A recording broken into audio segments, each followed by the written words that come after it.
Jimmy. After going 4-0 last week, Jimmy Kimmel is now 7-1 the last 2 weeks. I gave him those. However, fellas, all three of you guys have, you guys have given Jimmy a little bit of a hard time.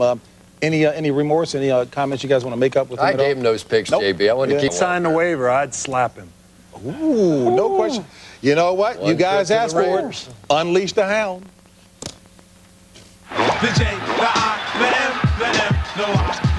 Hello, friends.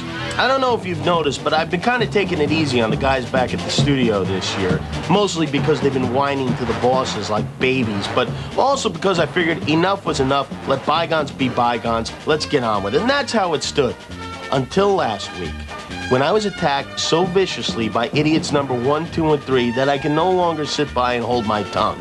First of all, Terry, you hog-slopping, corncob pipe-smoking, Tampa Bay butt-kissing, bald bag of wind.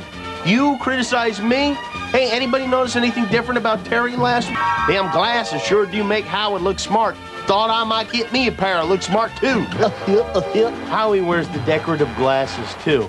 Look at these guys. 4 eyes plus 4 eyes equals no brain. And what's going on with the goatees, boys? Auditioning for NSYNC? That is a ridiculous, ridiculous look. And take a look at Bradshaw's beard. Is he dyeing it? Let's look. This is Terry before Clairol and after Clairol. You make the call. All I know is Terry is my favorite Backstreet Boy. And then, get this, not only do I get abuse from him and Howie, but on top of that, the guy who sits at the end of the desk starts in on me, too. This guy. This guy doesn't have a clue. Hey, listen, pal. I don't know who you are or why you're on the show, but do yourself a favor and keep quiet before someone realizes you exist. There are fish with more personnel than you. Oh, and by the way, geniuses, I was 4-0 last week. 4 wins, 0 losses. Guess I was right about the Broncos over the Raiders. Howie wrong. How dare you question the #1 prognosticator or something like that in the United States of America? This week, I like the Raiders. I'll take them over the Browns. Make little Howie happy. Make little Terry happy, too. Take his Tampa Bay Buccaneers to beat the Jets. Now come picks. I'm going with the Giants over the Redskins. And my upset pick may sound crazy, but I'm going with the Falcons over the Rams. Really? No kidding. All right, let me recap for you. Raiders, Buccaneers, Giants, and Falcons. Oh, and one more thing before I go. JB, you thought you got off the hook, didn't you? Well, you didn't. I got something to say about you, too. I love you, JB. I mean that, too. The rest of you Cro-Magnons can beat yourselves over the head with a... I'm Jimmy Kimmel, and those are my picks. One day you'll tell your grandparents you worked with me. I keyed your Porsches, too.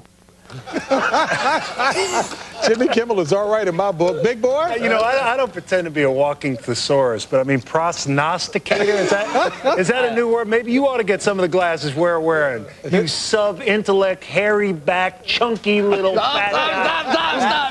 Stop. No, it just took 1 trip to the Raiders last week, and he is back, man. This man is back. His mama did not have any kids that lived. And just for the record, forget it. If you have what it takes to pick today's games, just log on to foxsports.com and play Jimmy Kimmel's Auto Trader Farrakhan would be on it. .com Pro Pick'em contest. Jimmy caused a lot of controversy up here, but plus he's ugly. Going down in D.C. We'll cover the Redskins' mess. Because Dorothy would have been on his case right after this. We don't want Dorothy.